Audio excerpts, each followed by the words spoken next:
3 years ago, I concluded a very impactful academic research study where I answered the question, how did Kawasis First Nation develop and implement its Miyopema Act to retake control over its children? I found that years after the implementation of the Act, not a single Kawasis child was apprehended and placed into government child welfare. I had the opportunity to disseminate my research to thousands of people all over Canada and beyond. Amazing research is being conducted by racialized faculty and graduate students all over Canada in fields from biology to psychology, from public policy to public health, from research in film to research in education. Racialized researchers are doing amazing work to solve real-life problems. And now they're here to share it with you in very simple terms. My name is Kwaku Ayisi, and this is Academic Research Made Simple.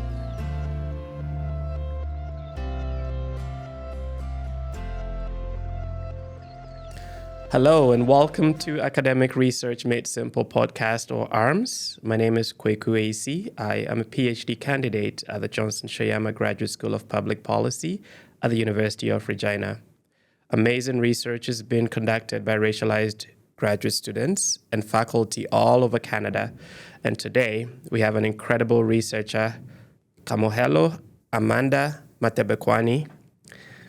Amanda was born and raised in Botswana and migrated to Canada in March 2017. She identifies as a Black woman, a proud mom of 4 amazing children, a wife, a daughter, a sister, and a critical researcher. She holds 2 master's degrees in research and evaluation from the University of Botswana and curriculum and instruction from the University of Regina. She is currently pursuing her doctoral program supervised by Dr. Donna Swap. She is honored to have received a prestigious Joseph Armand Bombardier Canada Graduate Scholarship Doctoral Award from the Social Science and Humanities Research Council, SSHRC. Her research is focused on co-researching with African immigrant children and their families to understand how they construct their identities in Canadian elementary education. Amanda intentionally selected 6 to 11-year-old African children to co-research with her because she believes that children can contribute significantly to improving education in our province, and their voices and experiences will act as instruments and catalysts to uplift future generations. Her philosophy aligns with the 2025 Black History Month theme, Black Legacy and Leadership, celebrating Canadian history and uplifting future generations. Welcome to the ARMS podcast, Amanda. Thank you so much for having me. Amanda, can you tell us a bit about your journey to becoming a PhD candidate at the Department of Education? For sure. Thank you so much for asking that question. I believe I'm a lifelong learner, and as we always say in Botswana, tuto ga e kgolelwe. That means it's never too late to pursue your education. So my journey started in 2009 when I was working as a local at the local government, as a home economics officer. My duties were to monitor and inspect daycare centers on a monthly basis. And I had about 35 daycare centers, and I had to ensure that all these 35 daycare centers abide by the early childhood education policy. And for those who didn't comply, we were forced to close the operations, right? So I was still fresh with new ideas. I graduated from the university, and I was so excited to find a good job and make money, right? And start my journey. But then along the way, during my inspections, I would say the first year and the work was so exciting. You're learning all the ropes and learning a lot from my supervisors and colleagues. But then along the way, I realized during these inspections, some of the kids were excluded from attending daycare programs because of their financial constraints and other socio-economic challenges.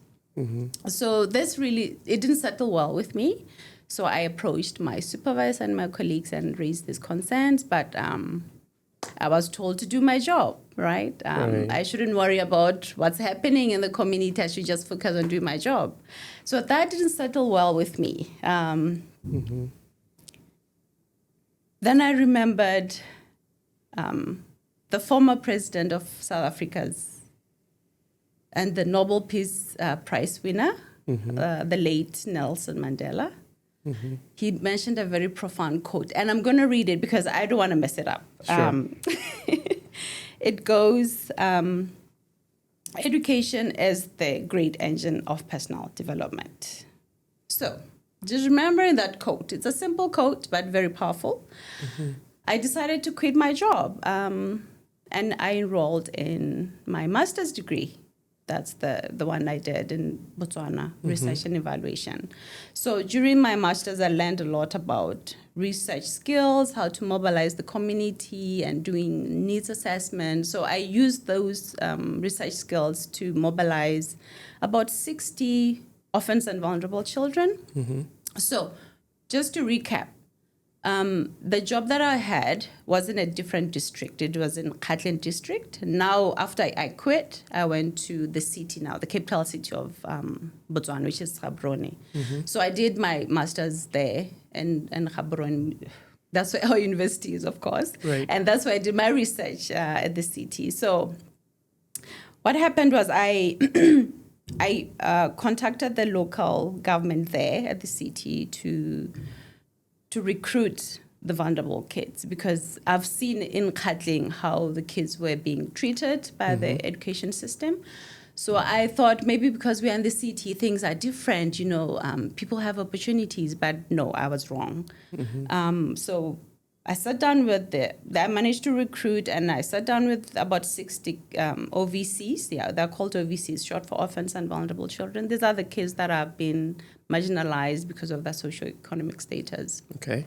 I sat down with them and we had discussions. At first, yes, it was part of my master's program, but it turned into now a community project.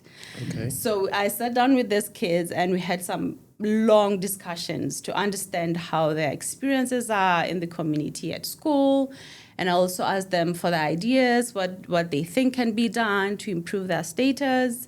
And these kids were so excited that someone at least is listening to their experiences, right? And that really meant a lot to me. So I would say just using that quote from Nelson Mandela, and also remembering that thuto ga e golelwe in our culture.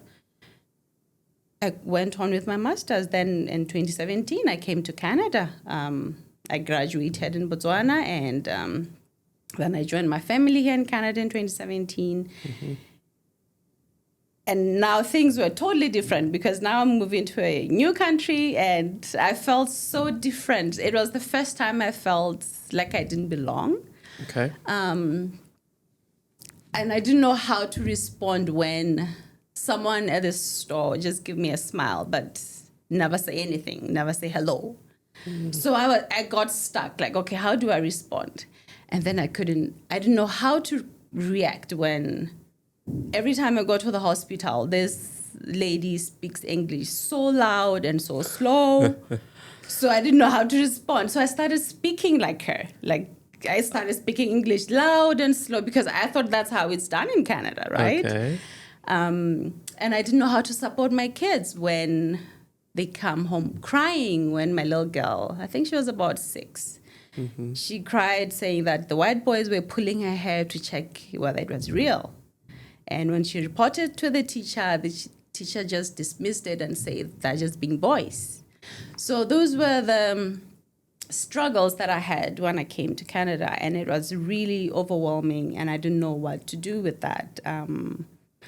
And I believe many families who come from immigrant background can resonate with my story, and I want to appreciate that. Then guess what happened? What brought me to education? My favorite quote, right? My profound quote. education as the great engine of personal development.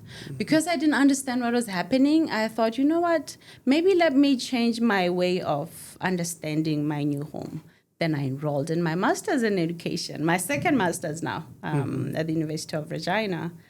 And that's when I did my curriculum instruction, and I met amazing professors who taught me a lot about microaggressions, anti-oppressive education, racial profiling, and that's when that's when I had my aha moment that, oh, so every time when someone is following me around at the store, that is racial profiling, right? Wow, yeah. Yeah, every time when I drive, I feel so uncomfortable when I see the police, So that's when now things became clearer, just because I enrolled in my master's. And after a year later, I graduated my master's, and I was like, you know what?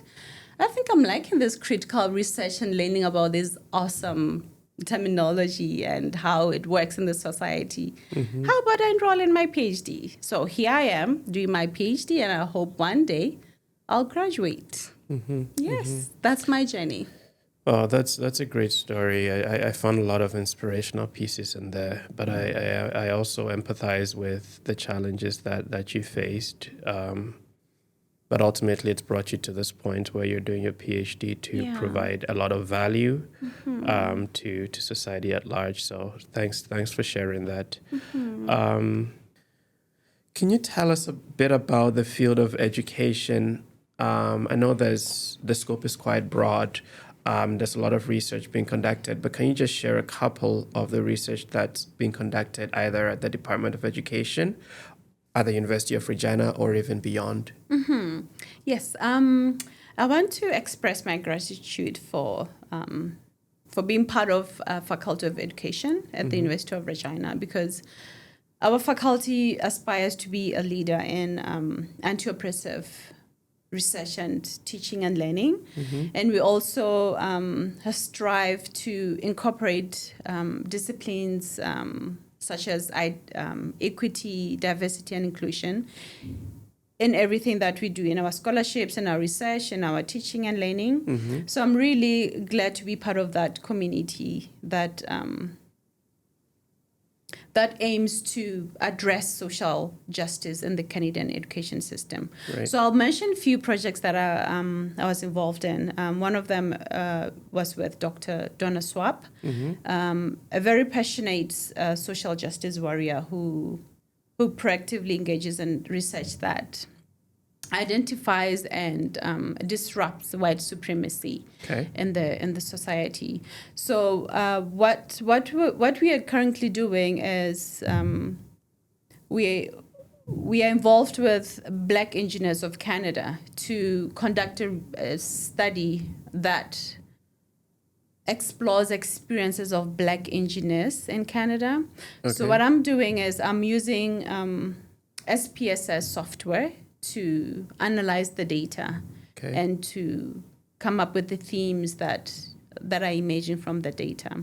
So that's one of the powerful projects that I was excitedly to get involved with. Right. And the second one of the profound scholars who is geared towards social justice in Canadian education system is our former dean, Dr. Jerome Creston. What we did, I was a research assistant as well. What we did, we mobilized racialized students and racialized faculty members to come together and create a content that provokes conversations and reflections, especially for school trustees, so that they can take a time to reflect, step back and reflect and see how their teaching practices, how their classroom cultures, how their personal biases and stereotypes are affecting the teaching and learning of children, in particular students from marginalized backgrounds. Right. So this is one of the project that really inspired me as a Black scholar to see professors doing something, actionable interventions Right. to challenge the system, right? So I would say these Dr. Swap and Dr. Cranston, among others, they really motivated me to step out of my comfort zone and also speak when necessary, ask questions when needed, and also stay focused on what I really want to accomplish with my PhD. And it doesn't have to end within the University of Regina. It can go beyond the university and create a strong collaborations with other people in the community that share the same passion, that have the same goal of aiming for social justice for our Black kids in the education system. Okay, wonderful, wonderful. How would you frame your research topic to a 10-year-old child, for example? Of course. Yes. So my research is mostly focusing on engaging Black children and their families as co-constructors of knowledge. I love that word because I see them as partners in research. They'll be sharing their experiences at school and at home and in the community, and I'll be learning a lot from them. So I have a little story to explain how my research is going to work. So if you let me, I'll read the story. Please go ahead. It is the first week of September, and Gabo, who is 6 years old, is excited to go to school. He's carrying a brand new Spider-Man backpack that matches his new shoes. He steps onto the school bus with a big smile and sits next to two white boys. The boys immediately jump up and sit somewhere else. He becomes sad and sits alone until he gets to school. Once the bus gets to school, he hurries to his class with excitement to see other boys and girls and also to show off his new matching shoes and backpack. He greets his teacher with a big smile and twirls around to show his teacher his new backpack. But his teacher doesn't say anything. He becomes sad and goes to sit down on his spot. During class, his teacher asks questions and Gabo raises his hand to answer a question. But his teacher doesn't allow him to speak. He becomes sad and puts his hand down and keeps quiet.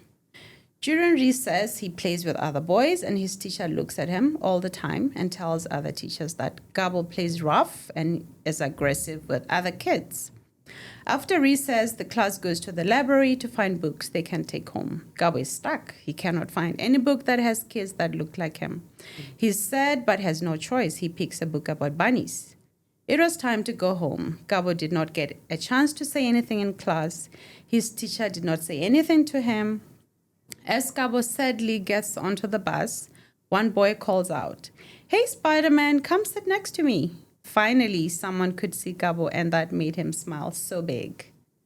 So these are the findings that I come across in literature and some of the findings that my kids experience from the story that I just shared earlier. And so in short, to explain how my research is going to work is to give kids like Gabo an opportunity to share their experiences at school, right? And also to identify the microaggressions they face at school. Okay. At the same time, my research wants to understand how Gabo identifies himself during these tough times, right?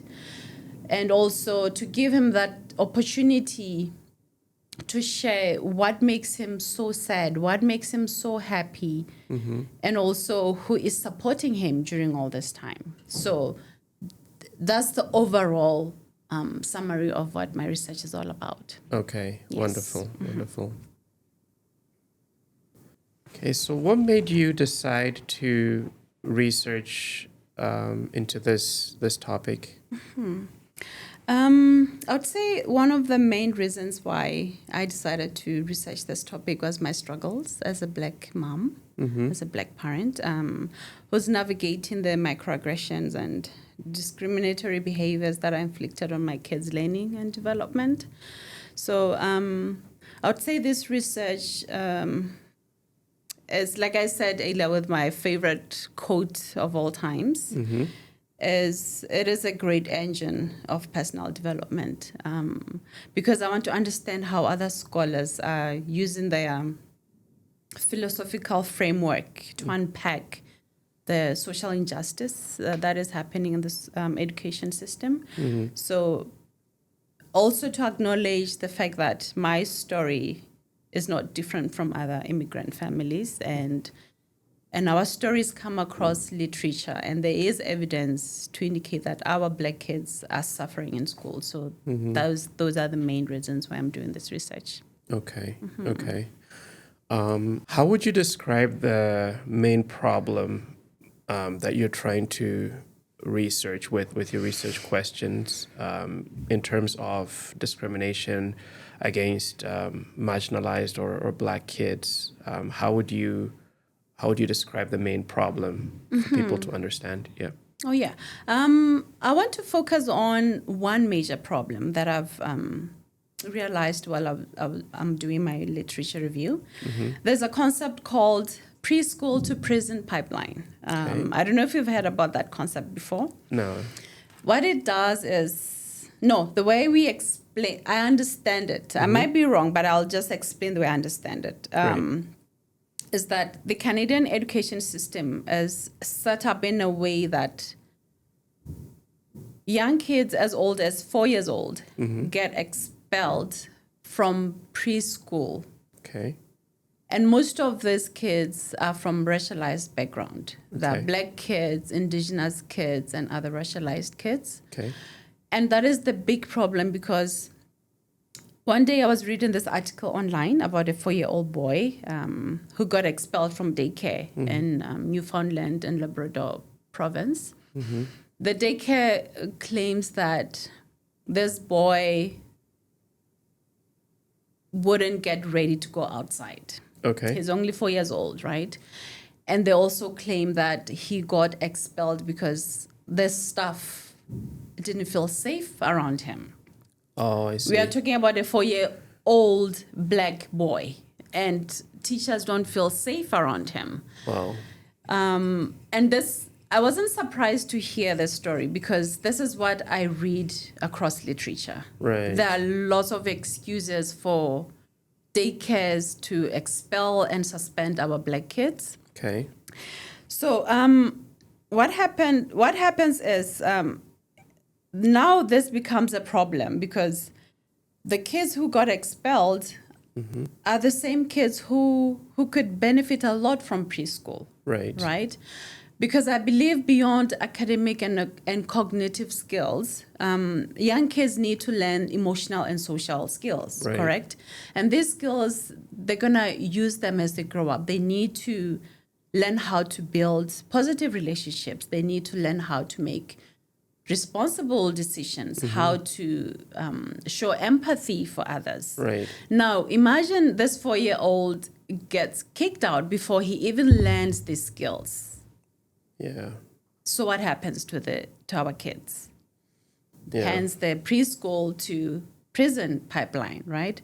And according to research, the same kids who get expelled at a young age, they're far more likely to get expelled when they go to elementary school. Right. And the same happens, it spirals down to high school.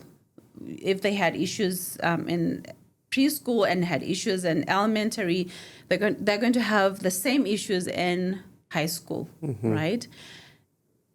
And consequently, if they get expelled, where do they go? Prison. That's the concept, preschool to prison pipeline. And it's so unfortunate that, according to research, it's the Black kids, it's the Indigenous kids and other racialized kids who are facing these challenges. Right. So that is the main problem that I'm seeing at the moment from literature, from immigrant families, and from my experience as well. Okay. Yeah. Thanks for sharing that. I'm guessing you have research questions developed already. Can you share with us what your specific research questions are? For sure, I can do that. I have It's easier for me to just read them because I'm going to Definitely. mess them all up. Absolutely. Go So ahead. I have an overarching research question. It goes, how do children of African immigrants construct their identity in Canadian elementary education in Regina, Saskatchewan? So from that overarching question, I have 4 sub-questions Right. to support that overarching question, right?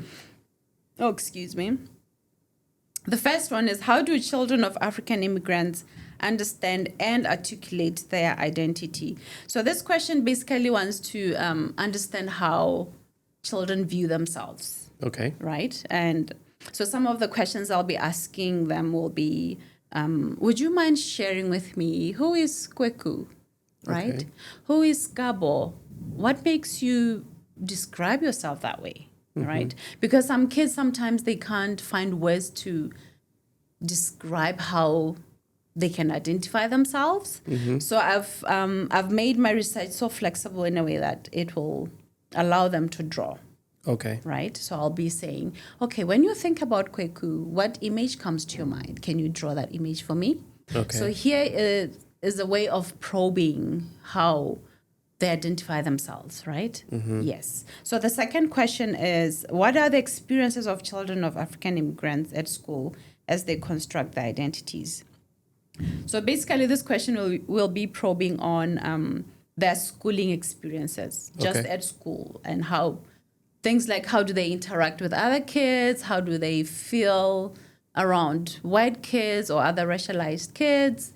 What makes them happy when they're at school? What makes them sad? What makes them feel uncomfortable? So those are the questions. But remember, we have 6 to 11-year-olds. Right. So I have to be using simple questions to ask them, right? Yes. So the third one, how does the relationship between African immigrants and their children shape their identity construction? So this one will look at the relationship that a Black child has with their family members. So it focuses on issues of the family support system. Right. How is the culture in the family building and supporting their positive identities? Right. So this is when the parents will also be interviewed to answer this question. Okay. So what messages are children, that's the fourth one. What messages are children of African immigrants receiving within and outside of their school and home environments that support or harm their identity construction? This one talks about the stereotypes, because most often we see stories, I would say misinformation about Black people. Right. And I believe those stories influence the way Black kids see themselves as well. So I want to understand how these messages from the society, from the school, from the curriculum, how do they influence the way kids see themselves? Yeah, Right. so basically those are the questions. Right. Very, very important questions. Very important questions. And you sort of talked a bit about how you're going to answer those questions. So my next question was going to be about your methodology, or more specifically your methods. And you talked about interviewing. Would that be your main method that you're going to be using to answer your research questions, interviewing both the children and then the parents? Will there be any focus groups at any point, or is it just mainly interviews? Oh, yeah, it's good that you mentioned that. So what will happen is I'll be I'll be collecting data over the course of 4 months, right? So the first 3 months, I'll be doing interviews. I don't want to say interviews. Can I use informal conversations? Absolutely. Thank you. I'll be engaging with children through informal conversations to understand their experiences, right? So these informal conversations will include visual methods, like they'd be doing arts and crafts to express how they identify themselves, how they experience school. We can take walks to the park, we can do some painting, we can play in the playground, whatever method that works for them. Remember, these are my partners in research. So they'll be leading my data collection.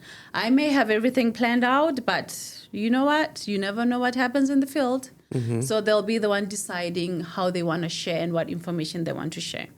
So the parents will be interviewed too on the, I think, second or third month, just to understand how they support their kids. The fourth month of data collection will be focus group. So I'll have 2 focus group discussions. Okay. The first one will be for kids. Oh, I'm so excited to see this one. Yeah. So the point is, the idea is to bring those 5 kids together in a small space, probably a public library where they feel comfortable, and just let them vent, let them share their experiences, like in a small group. And I can't wait for that session. And for parents, they can choose to meet in person or we can meet over Zoom. So yeah, those are my data collection methods. Wonderful, wonderful. My next question, now you've articulated it in different ways, but in, let's say, 2 or 3 sentences, if somebody asked you, Amanda, why are you doing what you're doing? Why does it matter? How would you explain it in a very succinct way? Why does it matter? I like that question so much because I did ask myself at some point. I remember I had some, especially when you have those moments during PhD, you ask yourself, why am I here? Yeah. What am I doing? So I like that you mentioned, why does it matter? So this research matters because according to literature review, our experiences as Black people, they're silenced, they are seen as unworthy, they are ignored, they are not valued. So I see my research as a way of counteracting that. Right. Giving opportunity to marginalized people to share their experiences so that their voices can be heard. Right. That's why it matters. And also, I was inspired by, what's her name? Sorry, give me a minute. Ijeoma. Okay. Ijeoma Olu. I was reading her book, So You Want to Talk About Race. The way she describes microaggressions, I love the way she used the metaphor to describe microaggressions. She says microaggressions are like bee stings. So you can imagine getting a few random bee stings every day in your daily life. Obviously, that's going to affect the quality of your life, right? So I see these microaggressions that Black kids are experiencing on a daily basis as those bee stings, right? Okay. They're still struggling, and some of them have no idea where to go. Some of them decide to just be quiet and disengage from education, Right. and feel so lonely and isolated. So that's why I think my research really will make a difference, just to let them speak, let them share their voices, let them share their experiences. Right. Maybe somewhere along the way, they might influence the way things are being done at the moment, because Right. nothing has been done, and microaggressions have been in existence for more than 8 decades ago, and we're still talking about them. Right. Yeah. So I would say that's why my research matters, to foreground the experiences of marginalized communities. Right. And just for the record, I think it matters very, very much how you explain that in terms of how marginalized kids have felt silenced and the experiences haven't been highlighted. It's very, very valuable work that you're doing. So thank you for that. So the next question you can either answer on a personal level or on a general level based on maybe what you've seen or heard. As a racialized researcher and student, are there any barriers to success or opportunities available for success? That's a very excellent question. Thank you so much, Kwaku, for asking that question. I want to start with barriers first. Okay. So the way I'll answer them, I'll divide them into two: program and personal barriers. Okay. So with program barriers, I view them as structures that make marginalized people feel unwelcomed, feel unworthy, and silences our existence in a way. For instance, when I was doing my master's, we are given this course outline, right? It has some readings, and I would say it was a bit disturbing not to see the works and scholarly contributions from racialized professors. Right. So instead of questioning it, I just had to be silent because I didn't want to cause trouble. I'm a student, right? I want to finish my master's. But that's one thing that really it was a bit of a concern for me, because here we are talking about EDI, but the written list doesn't incorporate other racialized scholars. Right. Right. So the other thing also, as a racialized student, I've realized that my existence and my story apparently matters only in February, when we're celebrating Black History Month, right? What about the rest of the year? Okay, I don't want to get into that one, but you get the picture, right? Right. And also lack of Black representation. Okay. I would say seeing more of Black professors in the leadership position, it would really motivate me as a racialized student to keep going, because I will see someone who looks like me, right? Right. And also I believe if Black professors are in that leadership position, they sit on those important tables, somehow policy can be influenced, somehow transformation can take place. To what? To include our stories and existence. So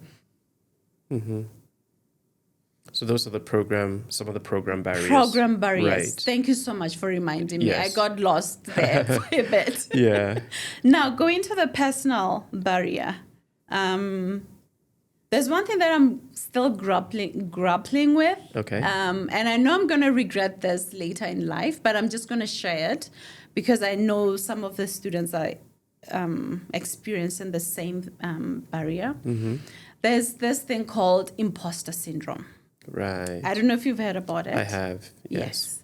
So imposter syndrome, what it does is we work, as racialized students, we work extra hard to prove our worth. Right. We put extra effort in everything that we do, right? Then along the way, you get a scholarship, you get an amazing job, you get an award. So instead of us celebrating that accomplishment, what do? We pause and start questioning ourselves. Did I really deserve that job? Yeah. Did they make a mistake? So that's how I describe my imposter syndrome. Right. I remember when I received my SHEC award, the first 6 months, I didn't touch those funds. Okay. Because for a second I thought, I think they made a mistake. Somehow they're going to realize they gave them funds to a wrong student and they're going to need their money back. So I didn't even touch the funds for like 6 months. Until then, later on, I remembered Dr. Creston's advice. Every time he taught me one thing that is really powerful that I'm still using it. He talked about looking at the evidence. He told me, Amanda, every time when you start doubting yourself, look at the evidence. Look at all the accomplishments you have made so far. Look at where you are right now. That dose of look at the evidence, it helps me to overcome the imposter syndrome. Okay. And I really wish that most of our racialized students find a way to overcome that, because it is so dangerous in a way that we every time when opportunities come our way, we find excuses not to grab those opportunities. Right. We start doubting ourselves. We ask ourselves, can I do this? Do I really have the qualities? Do I really have the skills to do this? You see an advert online and you know that you can do this job. You start questioning yourself. You start questioning your qualities. So those are the things that I'm still grappling with. And I know along the way, I'll find a solution to that because we have to find a way to succeed, right? Right, Yeah. right. I mean, and just, from knowing you, knowing your intellectual capabilities, knowing what you've accomplished as well, I can say you definitely deserved the Shirk Award and every other wonderful thing that will come your way. You have the skill set, you have the intellect, you have the ability. So I hope that over time that you will question yourself less when you get such opportunities. But thank you for sharing that. You also mentioned, are there opportunities that you want to share as well that you feel are there for as a racialized student? Yes. Thank you so much for reminding me that piece. Yes. Yeah. Yes, I think just like in life, there's always challenges and successes. So there are a lot of opportunities available in our university. I would say specifically in our faculty. I have I would say my success really comes from a support system that I have. I have very strong, supportive committee members. They're always checking on me to see how I'm doing. So also I want to acknowledge Dr. Cranston, always. He really made me to step out of my comfort zone by always reminding me, hey, Amanda, you have the skill set, like you mentioned earlier. So those are the people that you really need in your inner circle, those people who are genuinely supporting you to see you succeed, right? And I also want to mention the BIPOC group. We have this BIPOC group. We meet every month in our faculty. We check in, see how we're doing, and any struggles that we have, we give each other advice, some tips. And I really appreciate that platform because these are the racialized students and we have more or less the same struggles, So just hearing other people's stories, it also helps you to say, hey, I'm not alone in this journey. Right. I like that, yeah. And also FGSR, Faculty of Graduate Studies and Research, they also offset some of the conference presentation costs, which is amazing because it motivates us as well to submit our proposals and go and present because we know there is someone who has our back financially. In our faculty also we have Associate Dean Travel Award. This award helps us to support us in publications and conference presentations. So those are the amazing opportunities that I believe are there, and we racialized students should really take advantage of them. Okay, wonderful. My next question has to do with open research. Like having open accessibility to publications. There's even advocacy for having an open peer-reviewed system, open data sharing. Just very quickly, if you can share what you know about open research and what you think about it. All right. That's a really good question. Now I'm thinking about my journey when I did my comprehensive exams. That wasn't easy. Oh my goodness, that was the toughest chapter of PhD because I remember we had 3 questions. You can relate, right? Absolutely. We had 3 questions and for us to answer those questions, we had to read. I'll just speak for myself. I had to read intensively to understand how other scholars mobilize the theoretical framework, and I had to understand my methodological framework that I'll be using for my dissertation, right? And also I had to read literature to understand how other scholars mobilize in their philosophies to unpack the racial injustices in the Canadian education system. And I remember for each question, I read about 30 to 40 resources. So that makes it total of almost 100 articles. Just to complete the 3 questions, right? So now, the other day I was looking at, I was searching for an article, then I saw the price of the article. I think it was it ranged between $30 and $50. Wow. So now imagine for my comps, I need about 90 to 100 articles. And articles cost that much of money. How was I going to complete my exam? Then I saw your question. I remembered my comps.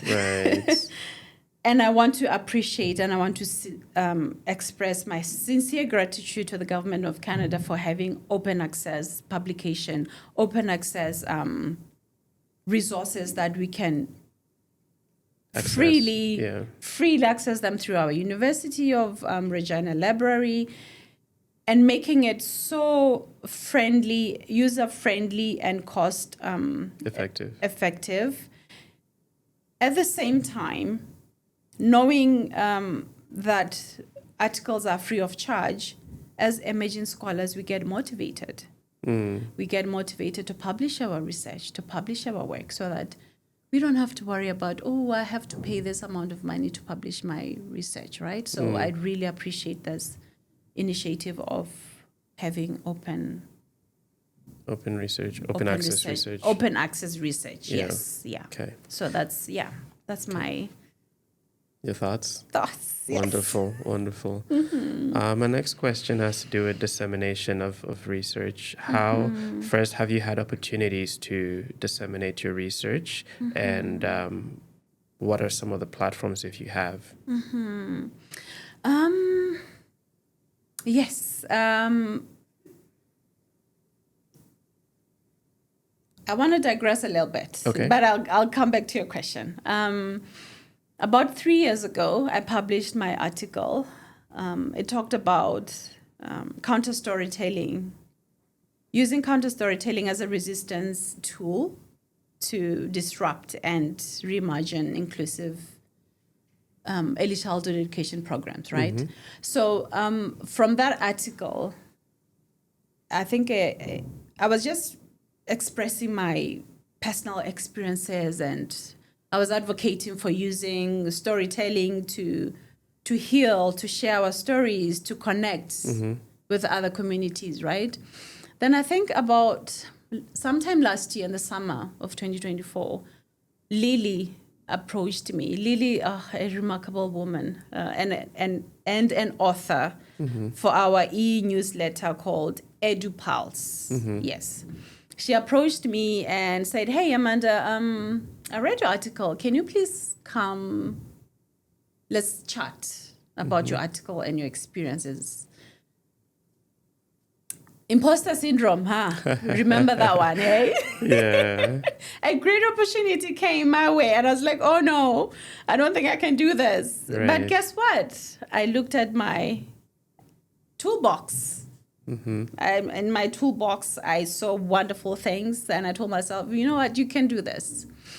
So I met with Lily, and we had a chat. We had an interview. It was amazing, and I want to appreciate Lily for that, because she was such a calm lady who also shared her experiences as a mom and how she was struggling with, help supporting her kids in the schools. So it was a really engaging conversation. Then later on, I think because of it's an e-newsletter, it got published on social media and people were able to access that. Few months later, Black mothers from Ontario contacted me about that interview. I had no idea how they got in touch with my interview, but somehow they did. And we made an arrangement, and we connected via Zoom. And oh my goodness, I was in awe of the amazing job that these mothers are doing in Ontario. They created, because of the experiences, that kids' experiences at school and the microaggressions, they came together and they formed an NGO called BRAVE, BRAVE. Okay. If you want to know about them, look them up and you'll see the amazing work they're doing. So what these mothers do, they offer weekly workshops in schools just to foster Black kids, teach them leadership, teach them how to embrace their identities. And I was so surprised that just my article brought Lily in the picture. And Lily brought these Black mothers in the picture. Okay. And now they want to collaborate with me. Okay. They're in Ontario, I'm in Saskatchewan. And already we are talking about collaborating, learning from each other. And I was so glad that I managed to write something, because without that publication, I wouldn't have met these amazing mothers. Okay. So it's very critical that we share our research. It doesn't matter what platform we use. We can use our talents and skills to do that. Some are talented in presentation. Some are talented in writing, in publishing. Some are talented in doing podcasts. So I would say getting your research out there is really critical, because we are building bridges, with communities. We are doing the work. Right. Yes, for our future generations. Absolutely. Yeah. Amanda, throughout your journey, are there any people that inspired you? You've mentioned some already, your supervisor, Dr. Donna Swap, and a few others. Are there any other people that have inspired you to conduct academic research that you want to acknowledge, or have you already mentioned those ones? Yeah, first and foremost, Nelson Mandela. Remember the quote that I opened the conversation with? Right. Education is the great engine of personal development. I think every time when I enrolled into my studies, I use that quote all the time. So he is one of the people who inspired me to do my research. And also, I would say Cynthia. Sorry, her full name is Dr. Cynthia B. Dillard. Okay. She talks about a feminist pedagogy. So she reminds us, as Black women, whatever we do, we have to always connect with our spirituality, our creativity, and also connect with our ancestors. So those are the things that really inspire me with along my PhD journey, because I always use my values and my beliefs from Botswana and from our ancestors who went through a lot to give me this opportunity to be here, right? And also one of the profound scholars is Dr. Gloria Letson-Billings. She's a pioneer of culturally relevant pedagogy. I want to quote one of her profound quote that I really use and appreciate most of the time. She emphasizes that students are not seen as empty vessels to be filled by all-knowing teachers. What they know is acknowledged, valued, and incorporated into the classroom. So basically what she means is that each and every one of the students that come into the classroom, regardless of their race, they have the strength, they have the talents, they have the skills. So teachers should tap on those skills, tap on those strengths, and incorporate them in the classroom instead of using the Eurocentric curriculum that is currently being used, right? They should include the kids' diverse talents, right? So, and overall, I would say my struggles and my successes of my kids are the inspiration of my doctoral program. Wonderful, wonderful. Now, my final question. Just as people have inspired you, if you had any advice that you can give to somebody who wants to follow the same path as you have into conducting academic research, what advice would you have for them? Okay. Yes, I will talk to adults. Adults, remember, that means it's never too late to start or pursue any education goals or dreams you want. So you can start small, take baby steps. You can, enroll in part-time studies so that you can learn how to balance life and schoolwork. And also, it's okay to make mistakes. Embrace those mistakes and keep going, and you keep trying. And also grab those opportunities with both hands. Every time the opportunity comes, don't second guess yourself. Just grab those opportunities.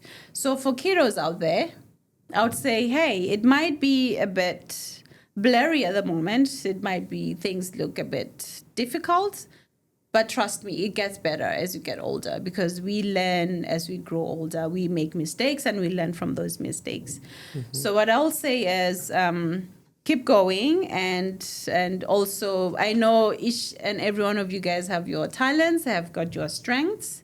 You know what you're good at. So use those strengths to fight and to also keep going, and so that you can achieve your dreams. And it's okay to make mistakes, right? Okay. That's part of learning, and you got this.